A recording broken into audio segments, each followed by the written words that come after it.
Hi friends, இப்போ வந்து நம்ம வந்து எண்ணெய் கத்திரிக்காய் புளிக்குழம்பு பார்க்க போகிறோம். ஸோ அதுக்கு வந்து கத்திரிக்காய் வந்து பாருங்கள், க்ளீன் பண்ணிவிட்டு இந்த மாதிரி 4 நாளாக கட் பண்ணி வச்சுருக்கேன். வெங்காயம் கொஞ்சம் கட் பண்ணி வச்சுருக்கேன். ஸோ வாங்க வந்து குழம்பு செய்ய ஆரம்பிச்சிடலாம். செய்கிறதுக்கு வந்து ஃபஸ்ட்டு வந்து பாத்திரத்தில் வந்து எண்ணெய் சேர்த்துக்கலாம். எண்ணெய் சேர்த்துட்டு எண்ணெய் நான் சேர்த்தாச்சு. எண்ணெய் வந்து சூடாகவும் கத்திரிக்காய் போட்டு நல்லா எண்ணெயிலே வந்து நல்லா ஃப்ரை பண்ணி எடுத்துக்கலாம். சேர்த்துக்கலாம்.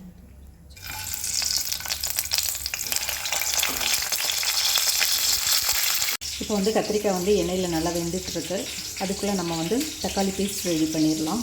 அதுக்கு வந்து 2 தக்காளி வந்து கட் பண்ணி நான் மிக்ஸி ஜாரில் போட்டிருக்கேன்.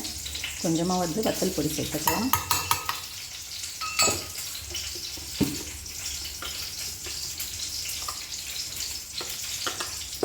குழம்பு மிளகாய்த்தூள் ஒரு 3 ஸ்பூன் சேர்த்துக்கிறேன்.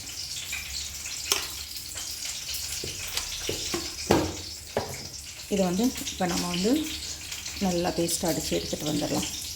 தக்காளி மசாலா போட்டு இப்படி பேஸ்ட்டாக ரெடி பண்ணி எடுத்து வச்சாச்சு. அடுத்து வந்து நான் புளி வந்து எடுத்து வச்சுருக்கேன். இது வந்து நம்ம புளி குழம்புங்கிறதுனால கொஞ்சம் அதிகமாக புளி சேர்த்துக்கலாம். ஒரு 1.5 எலுமிச்சம்பழம் அளவுக்கு வந்து நான் புளி எடுத்துருக்கேன். இதே வந்து நல்லா கரைச்சி வடிகட்டி எடுத்து வச்சுக்கலாம்.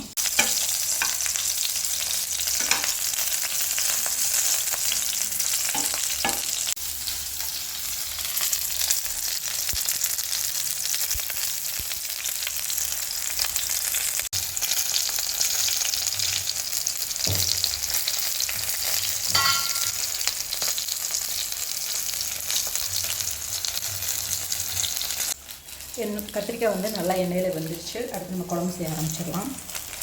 பாருங்கள், நல்லா வெந்துடுச்சு.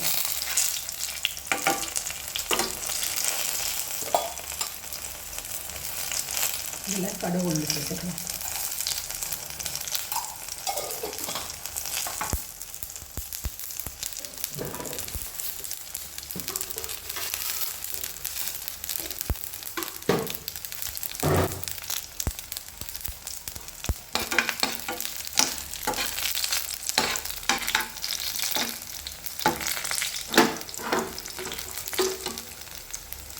சின்ன வெங்காயம் சேர்த்துக்கலாம்.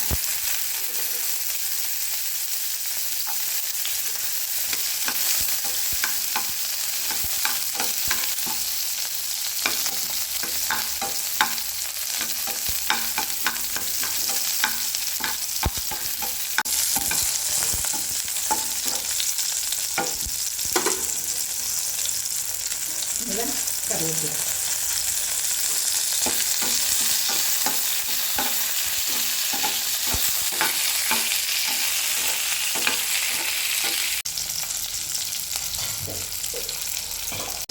நம்ம அடித்து வச்சுருக்க பேஸ்ட்டை சேர்க்கலாம்.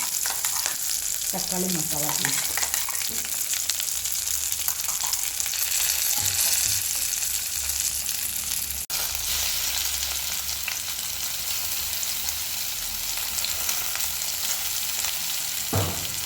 மிக்ஸ் பண்ணிடலாம்.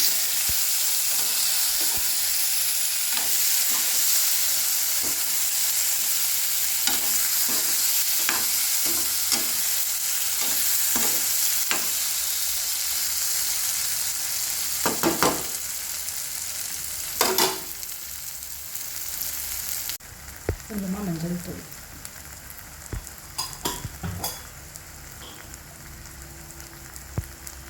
தேவையான அளவு உப்பு,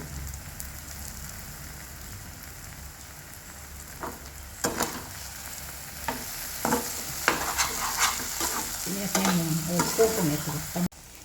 இதெல்லாம் நம்ம இப்போ புளி தண்ணியை சேர்த்துக்கலாம்.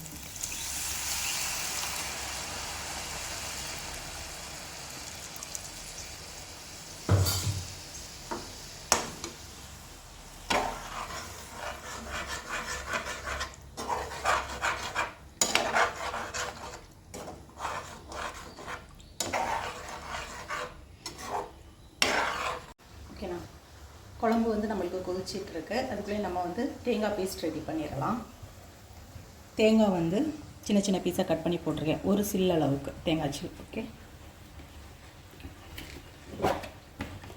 அடுத்து சோம்பு ஒரு ஸ்பூனுக்கு,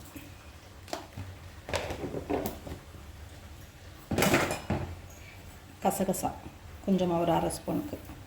இதை நல்லா பேஸ்ட்டாக அடித்து எடுத்துகிட்டு வந்துடலாம். குழம்பு நல்லா கொதிச்சிட்ருக்கு. கத்திரிக்காயும் வந்து அப்படியே புளி தண்ணியில் வந்து நல்லா அப்படியே வெந்துட்டுருக்கு. இதோட இப்போ தேங்காய் அடித்து எடுத்துகிட்டு வந்தாச்சு. இதை நான் அதில் சேர்த்துக்கிறேன்.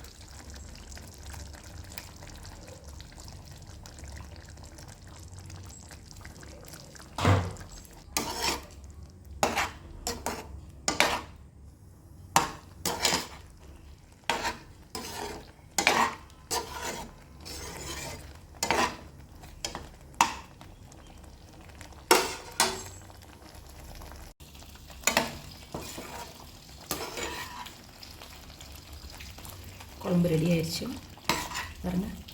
பார்க்கவே எவ்வளோ சூப்பராக இருக்குங்க. அப்படியே சுட சுட சாதம் ஊற்றி நெய் ஊற்றி பிசைஞ்சு சாப்பிட்டோன்னா அவ்வளோ ஒரு டேஸ்ட்டாக இருக்கும். ரொம்ப சூப்பரான டேஸ்ட்டான எண்ணெய் கத்திரிக்காய் குழம்பு வந்து புளிக்குழம்பு ரெடி ஆயிடுச்சு. எண்ணெய் கத்திரிக்காய் புளிக்குழம்பு சூப்பராக டேஸ்ட்டாக ரெடி ஆயிடுச்சு. இது எப்படி இருக்குது என்ன நீங்கள் கமெண்ட்ஸில் சொல்லுங்கள். இது உங்களுக்கு பிடிச்சிருந்தா உங்கள் ஃப்ரெண்ட்ஸுக்கு ஷேர் பண்ணி விடுங்க. எங்கள் டிபிகே பொண்ணு சேனலுக்கு வந்து சப்ஸ்கிரைப் பண்ணுங்கள். தேங்க்யூ.